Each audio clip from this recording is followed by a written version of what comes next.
that's become so normalized that we don't even realize it's a scam anymore. Has anybody said toll roads? Because I feel like that's the biggest scam in America.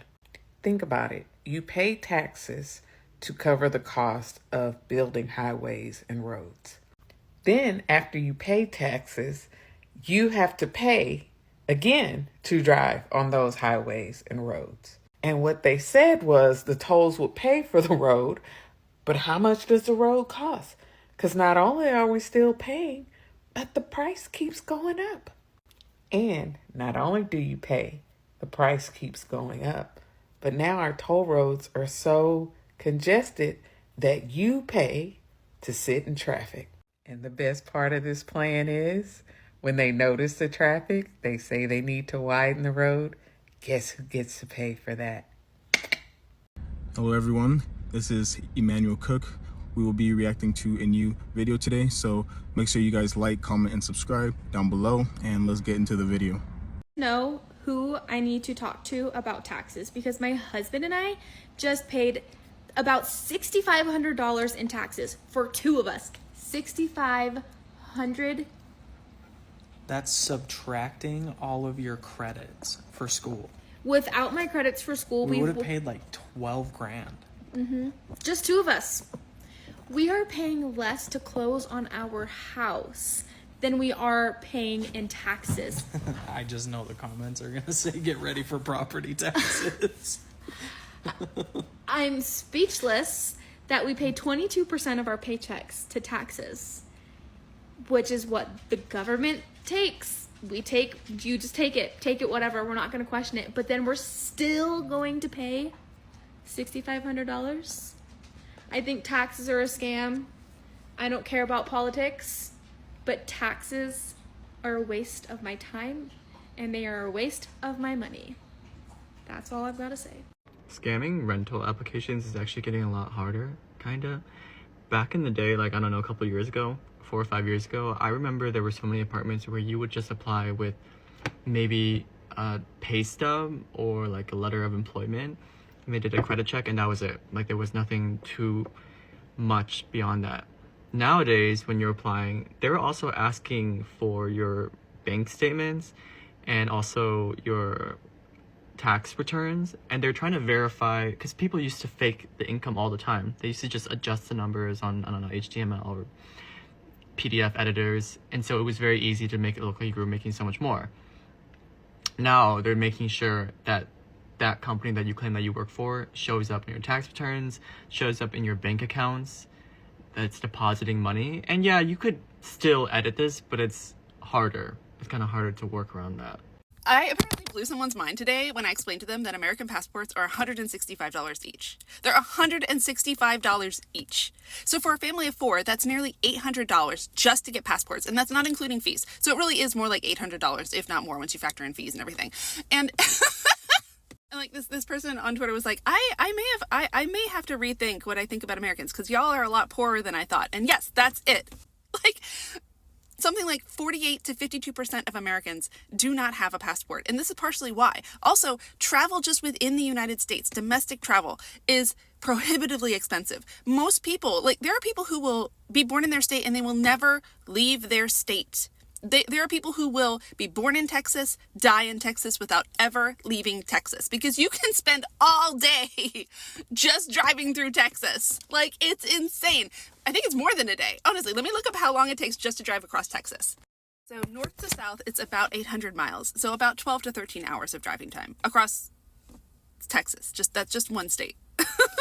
Like, there are people who are never going to leave the United States now for a host of reasons, but that's certainly one of them. And like, people here are poor.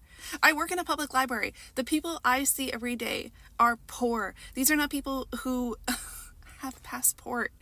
Like, our education system is such that most people would not even know how to get one. They definitely can't afford one. They can't afford a bus pass, all right? Like, people aren't leaving. It's not like you can just hippity hop on a train and like bippity boop over to Canada. It's not how it works here. It's not how it works. Also, he's probably going to do the Insurrectionist Act on April 20th, and it's, I think, going to be a lot harder for people to leave. It's already very difficult and very dangerous for people to leave and then try to come back. It's very dangerous for people trying to enter the country at this point. And I think it's going to become significantly more difficult to leave if they do this. And white people are, as my friend Joe said, going to start experiencing what people of color, black people, brown people in this country have experienced for a long time.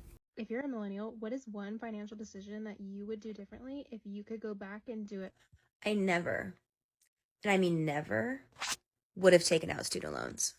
Like the fact that the government even thought I was responsible enough at 18 years old, not even graduated high school yet, 18 years old, and you're allowing me to take out $10, $20, $30,000 in student loans for me to go to a public college? Here's what I would have done differently if I can go back and do it again. I don't know if everywhere has this, but where I'm from in Las Vegas, we could have gone to a high school where in junior and senior year, we would have actually taken college level classes in high school that would have given us college credit for free. But no, I wanted the college experience. I wanted to be a cheerleader. I wanted to be with my friends. Anyway, so I would have done that, and I would have accumulated as many credits as I possibly could to take care of my associate's degree. Then, instead of immediately going to my local four-year university, I would have gone to community college to finish all of my prerequisites. I would have just paid for this. I would have waited and saved. I would have taken a sabbatical and come back. I wouldn't have taken out student loans. Then, and only then, when I could afford to go to a four-year university and actually get my bachelor's degree, then I would have gone. Never would have stayed in the dorms. Never, I would have just stayed home. I wouldn't have gone anywhere. I would have stayed in my freaking mom's house and finished my degree and saved money. But because I bought into having the full high school experience and having the full college experience, I am now in debt that I will probably die with. So this is a PSA to anyone who wants to go to college. Go to college. I love that for you. If that's what you want, I love that for you. Do it, but be smart about it. You don't need to get out of your parents' house at 18 years old and go off to college and have a good time. Like you don't need to. Take a sabbatical, go travel, go work for a year or two after high school. Go do something else. You don't have to jump back into school immediately. And for the love of God, whatever you do not take out student loans. The number one thing that shocked me as a Canadian visiting the United States was the fact that servers take your credit card and they take it to the back to swipe it, and then they'll give you the receipt to write the tip. I was so paranoid the entire time I'm there, because I'm just thinking, what if some guy had fucking Ray-Ban meta glasses on or some kind of spy device, and he IDs me, so he has my name and my address and everything, and then he takes my card to the back, has the front and the back, has the expiry. At this point, they could stagger a scam out 2-3 years into the future. They know when my card's expiring, so they have a runway of time to fucking scam me.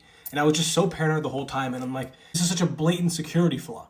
I've been paying my student loans for over a decade, and somehow I owe more now. Here's the deal. I have 2 federal loans. One is subsidized, whatever that means. This one is from 2010. Original amount was $5,500. Current balance is $4,596.66. I've been paying this for years. Then there's an unsubsidized one from 2013, started at $20,500, and now it's $21,920.40. I have not missed a single payment outside of the years it was paused for COVID, and I've been on the income-driven plan this whole time. I get it, interest, but they're giving me the price that I should be paying. At this point, it feels like I'm just gonna have these loans for the rest of my life. Is this normal, or am I doing something wrong? If you've been dealing with this, or if you have figured it out, please let me know.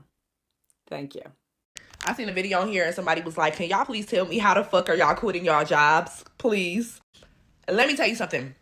I knew probably about 3 months before I quit my job that I wanted to quit my job, but I refused to quit any job without having something lined up.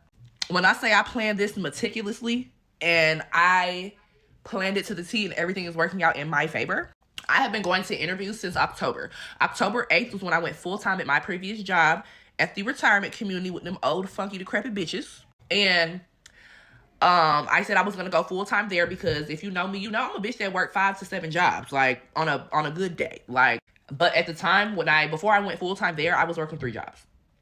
I was so burnt out. I was having mental breakdowns every week. I was having to call out of one job every fucking week at least because my mental health was deteriorating because I never had no time for myself. I didn't have time to breathe. I didn't have time to eat, sleep, shit, bitch.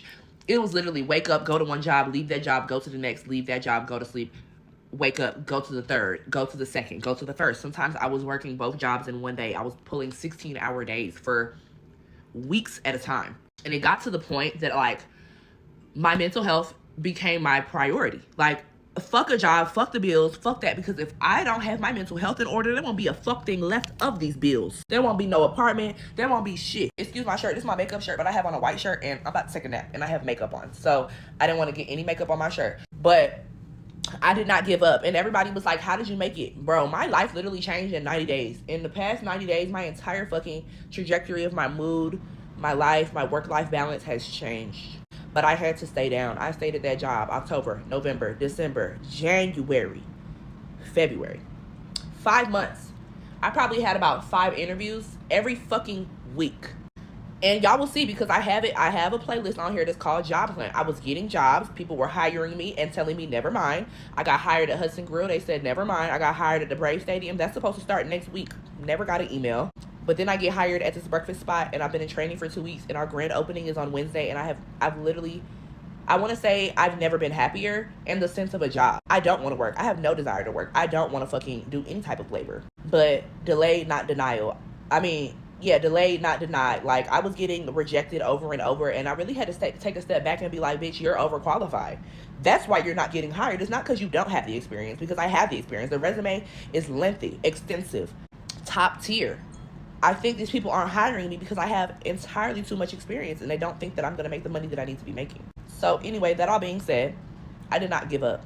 I did not give up. And everybody was like, how did you do it? Girl, y'all seen me. I was on here crying, sad, depressed, wanting to myself because I just felt like, what the fuck is my purpose? Why do I keep looking for these jobs and nobody's hiring me? I'm miserable at this job with them old people. I'm used to a fast-paced environment. I'm used to getting my ass handed to me, and that's how I thrive in a bartending environment. I was working at this retirement community and the shifts were 11 to 2, 4 to 9.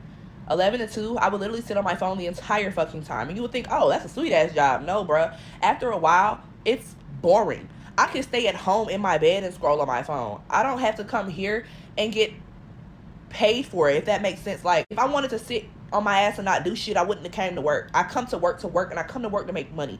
And I was hourly. I was not receiving any tips. And honestly, the job was fucking boring. And it was depressing, as you can imagine, working around old people every fucking day. And then people are dying left and fucking right. And a lot of those old white people are racist. They would be stuck in their ways. They're stuck in 1960. Like, it really honestly felt like working there, I was the help. And I didn't like that. I would literally be at the bar and you would get them old people at the table that would wave you down or repeatedly call your name and you see I'm fucking busy. Like, granted, this is shit that happens at any bar, but it's like, because they lived there, they felt entitled for you to drop everything that the fuck you were doing to pay attention to them. And then listening to some of their conversations every fucking day, like, these people really genuinely, some of them really don't like black people. Some of them really only tolerate us. Some of them think that we're supposed to fall to their knees and suck they dick. Bitch, I will kick you in your knees and you will be on the fucking ground bent the fuck over with fucking hunchback. Like, please leave me alone. Old people always giving their unsolicited advice on you. Like, do you know how many of them old white people used to tell me how they didn't like my hair, or they like my hair better when I had it blonde, or they don't like the red. Like, bitch, I don't give a fuck what you like. You could dead ass go pick your casket out today and die. Like, and that's deep as fuck. But like, literally, that shit was affecting my goddamn mental health. But I knew that because I had transitioned from making tips to going to hourly, the transition back to tips or like back to another job, I had to plan that shit out to the T so I wouldn't be fucked up. And mind you, I was already fucked up. I was already at this job when I came into this job last May. Well, my old job at the retirement home. When I came there, y'all, last May, I was already fucking in the hole trying to catch up. Do y'all know I did not catch up until I got this fucking TikTok money? Last month, I did not catch up. I had been sacrificing. I had been saving half of my check from one and putting it with the other, and my car was having it. And it's like, literally, unfortunately, when you be in the fucking service industry or the restaurant industry, the bartending industry, whatever, and you get used to getting your money every single day. On a bad day, you might make $150. On a good day, you could literally make $400. And I'm waiting on a check that's $1,000 for 10 days of work and I'm only making $1,000 when I used to bartend and serve, and on a slow night I'm walking out with $180 to $200 a night, on a good night $300, $400, $500, $600, and I'm sitting here waiting on a check from the white man, and I have 8 years of fucking bartending experience. Like, no, I settled for that job because I was so burnt out from working 3 fucking jobs at a time that I said, bitch, you're gonna sit your ass down. But that shit was boring as fuck, and I couldn't take it anymore. But I also knew that if I quit, I would be more fucked up than thugging it out. I got hired at Snooze. First day of training was, let me go see, because I don't fucking remember. We opened on fucking Wednesday, so it's been about 3 weeks since I've quit. My first day of work was Thursday, February 29th. Yep, I left them cracker bitches a week before Black History Month ended to freedom my motherfucking ass. To freedom my motherfucking ass go, bitch. So if we started on the 28th, hold on. I quit my job on the 21st. Now, mind you, we got paid semi-monthly. So we got paid the 7th and the 21st of every month. Baby, do you know I was literally barely keeping my head above water? Like, I would get my check on the 7th and pay all my motherfucking utilities up, and then I would have no money for 16 days until the 21st, and the 21st check had to go to rent. So God forbid something with my car happened, which it did multiple times, and I had to take out of my rent check. Now I'm paying my rent late. Like, y'all, it was a fucking struggle. I'm telling you, it was a struggle. But even though as bad as my mental health was deteriorating at this job, I could not leave until I know for a fact I had it secured. Another one. I quit my job on February 21st. I got the job offer for Snooze on, hold on. I actually got the job offer for Snooze on February 14th or 15th. Because I remember the day I got it, I said, oh, I could actually put in a 2 weeks today. I got paid from TikTok on the 15th. That check from TikTok paid everything up to date that I could not pay with these checks from this funky ass job. I got that money. I paid everything up. I got paid on the 21st and I quit. Why? Because I knew I was getting another check on March 7th, which I just got my last check for my last job. And I started my new job a week after I quit my job. I planned it to the T. When I got that TikTok money, I paid every motherfucking bill up to date. I get my first check for my new job on Thursday.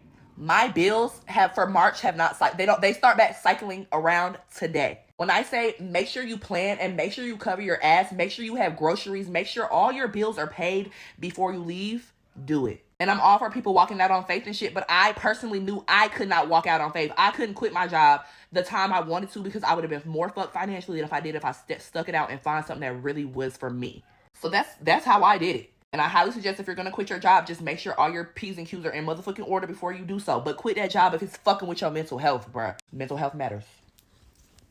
A quick reminder, please remember to like, comment, and subscribe down below. And let's continue the video. Do I think college as a concept is a scam? Absolutely not. Do I think college as it currently functions is? Hell yes. Because why is it that something we should all have access to in order to better ourselves and improve our work ethic as a country, college level education, why is it that only the upper 1% can afford to do it? Everyone else has to get help to do it. And some people, even with the help, can't get through it. Like, genuine question, why have we made college classist? Because I'm not in an unfortunate situation financially that I can be granted helpful scholarships. And honestly, I wouldn't wish to be in that position just to get a scholarship because people really need those things and they deserve them and they shouldn't have to go through hardships. But also, I'm not financially well off enough to just pay my way through college. I'm not even financially well off enough to be able to get a loan. I'm not a dependent on multiple parties. I have one person. And as I said, because of the current financial state of the world and because of the current state of the job market, it has been hard keeping money, much less making money. So again, I ask, why is a college level education such a class-based system? I'm trying to go back right now. It's been 2 years since I last went to college, and I didn't find out until this fall, that my withdrawal form wasn't submitted in time when I dropped out. And because of that, I still owe my last school fees, which, it's whatever, it's fine, it's dandy, I'll pay those back when I pay them back. But within the 2 years I've been gone, wasn't notified. I wasn't notified that my withdrawal form wasn't submitted, which means I cannot go back to college until I pay off that amount for my first semester, and I cannot go to another college without that transcript. It's $12 for the transcript alone. How much do you think I'm having to pay back that school for a semester I didn't finish? For a transcript that's gonna have incomplete grades because I did not get to the finals, how much do you think I'm gonna owe them? because they didn't tell me, hey, you never submitted your withdrawal form. Even though I've been got with my advisor about it, I've been emailed my teachers about it, plenty of people on that campus knew. And I've been making calls for days and days and days on end because accessing the website to see the amount I owe back, just to see the amount I owe back, has been a hassle all on its own because their actual websites have been functioning like garbage. And I'm finally able to access it today this morning, and I look at the amount and I look at the things counted on this list and I think to myself, why is it this much money? For classes I barely took, for a campus I hardly used, the only thing I should be getting charged for realistically is my housing and my meal plans, because those were the two things I used. And even those two things are way higher in price than they need to be. $5,000 for housing?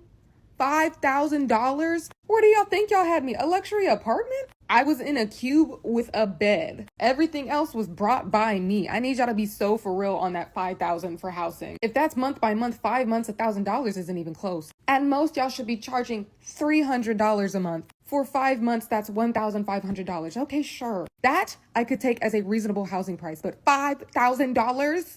You lost your goddamn mind. I'm not even gonna get into the meal plan amount because you know what? I can eat until infinity and beyond. But even while I was going there, I was overspending on my meal plan because my meal plan that was already at a base charge way too high didn't cover the amount of food I'd need to eat. So I was starting to just have to dig into finances personally. So yeah, the meal plan amount is ridiculous. That's all you need to know. And I'm sitting here thinking to myself, why, if it costs this much money, didn't y'all tell me I didn't withdraw? And I get it. Y'all got thousands of hundreds of thousands of students. You don't have to personally email me and say, hey, bitch, did you mean to drop out? Why did no one contact me sooner in any way, shape, or form about this? I submit my withdrawal form and no one thinks to tell me, hey, you submitted your withdrawal form too late in the year. We'll need you to get back to us. No. Just email after email. Hey, you have a remaining balance. Okay. I took an emergency loan. I know I have a remaining balance, but the emergency loan alone, is just $3,000. The emergency loan, which you only take out when you're in a semester and you need to pay the school so they can cover you for that semester. That amount is only $3,000. That is the only thing I thought I'd have to pay. And like I said, I'm okay having to pay housing. I'm okay having to pay for the meal plan. Those two I also get. But those three things alone are the highest charges I have on my bill. And those three things combined are less than half of how much I owe the school. Are you kidding me? I'm getting charged for things like athletics fee.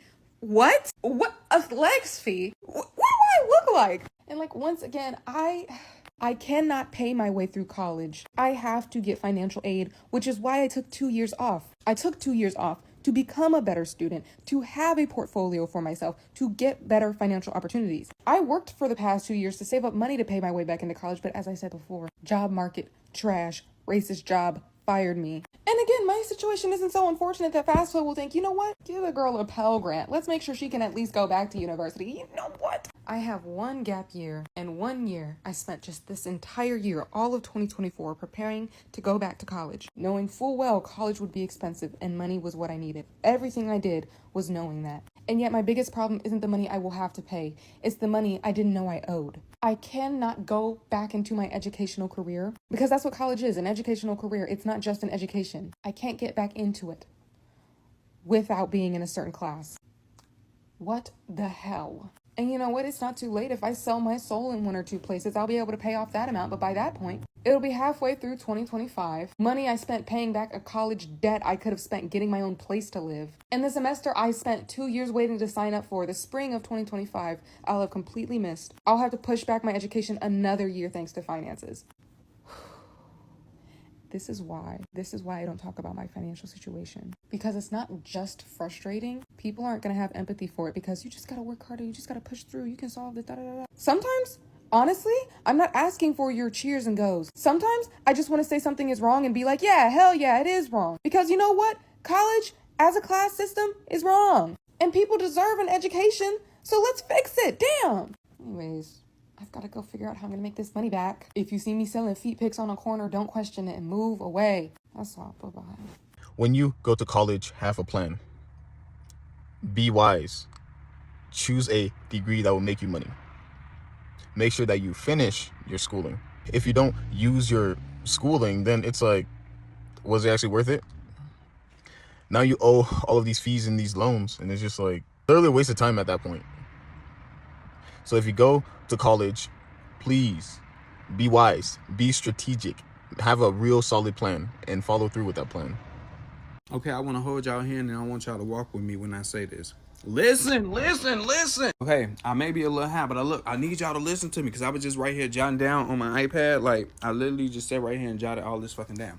So, listen. Okay, so statistically speaking, the U.S. life expectancy rate is 79 years of age. Okay? Now, follow me. Statistically speaking, according to the U.S., if you were born after 1960 or later, all of us were born after 1960, you will not be able to retire until you're 67 years of age. Walk with me. Now, this is where the handy dandy IPizzy come in at, so I don't get lost in the track and nothing. Because I jotted all of it down. I had to roll up the sleeves before I even talk. I had to jot down all the notes so I can make sure I don't get confused or lost in the sauce. Look, walk with me. So if the life expectancy rate in the U.S. is 79 years of age, just walk with me now. 12 years is all automatically already off because, you know, we got K through 12 and then we got our 4 years of high school. That's 12 years. So after those 12 years of school, we have 67 years of life left. Walk with me.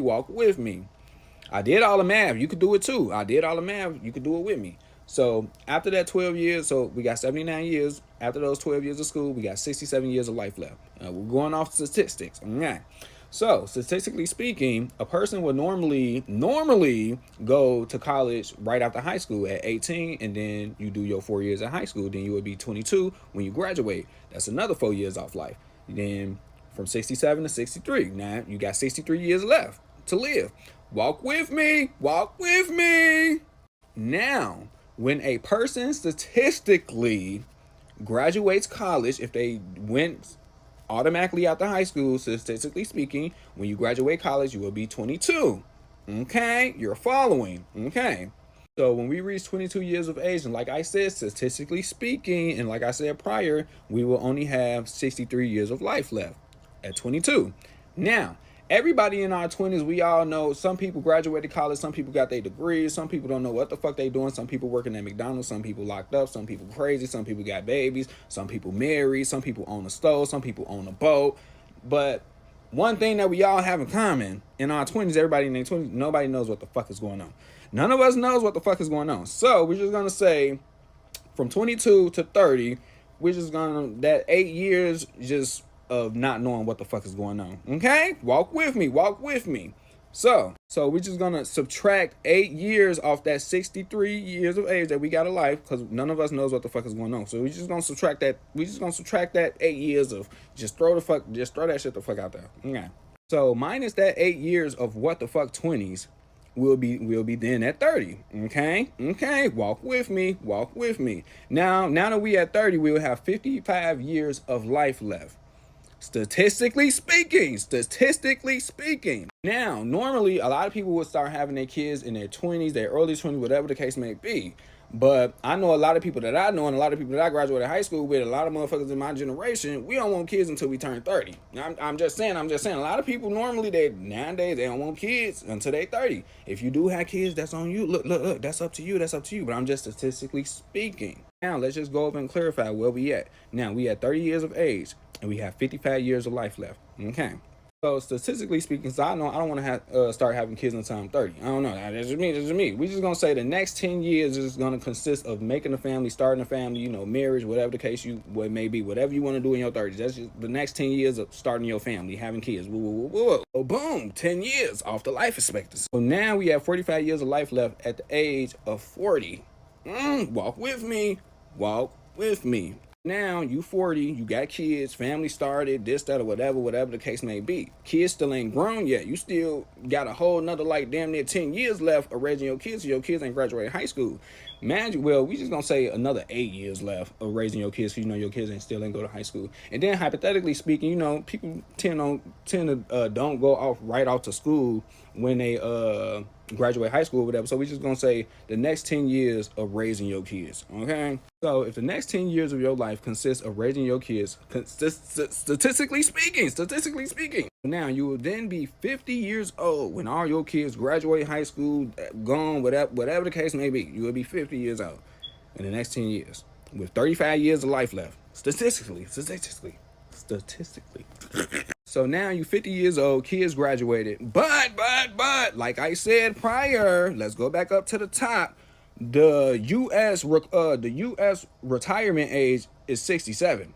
So even though you 50 and you your kids gone, you still got 17 years left statistically to work and go and clock into somebody fucking shit. Walk with me. Walk with me. We're just gonna say 50 years old, 35 years of life left, kids grown, whatever. We just gonna say, but you still working though, you still working. We just gonna say you wanna take, you wanna do 5 years of traveling. Just 5 years of traveling. So you dedicate 5 years of your life to traveling. Imagine you still working, you still clocking in no motherfucking shift. Okay. So now you 55. Now you got 30 years of life left. Walk with me, walk with me. So now you 55, got 30 years of life left. Imagine you still working. You ain't retired yet. You ain't retired. So let's say, I want to travel again for another 5 years. Take another 5 years off of travel. So now you 60, bitch. Now you 60. 25 years of life left. Statistically speaking, just want y'all to remember that this is all statistically, not real.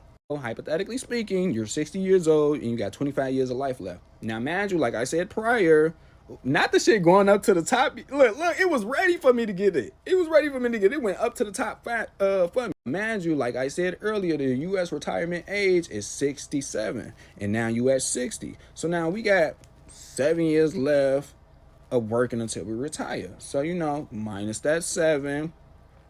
Now you at 67 years. Now you at 67 years of age. You retired, did all your little working. And now you got 18 years of life left. Because the life expectancy rate is 79. Girl, so we doing all this for 18 years to enjoy y'all life? Y'all better be trying to get rich, because statistically speaking, y'all gonna be drained the fuck out by the time y'all 67. Because I'm telling you, who the fuck retiring at 67? I'm gonna be retired by the time I'm 45. I'm telling y'all. This right here is crazy. Even though this is just hypothetically speaking and going off statistics, this is how motherfuckers really is living their life out here in the U.S. Burnt the fuck out. Like, this is crazy. This is crazy. Y'all don't think this is crazy? Is it just me? Is it just me? Am I high right now? Like, what? Oh my God. 18 years left of life is crazy. I'm sorry. I appreciate you guys watching the video today. Please make sure to like, comment, and subscribe down below. And I'll see you guys in the next video.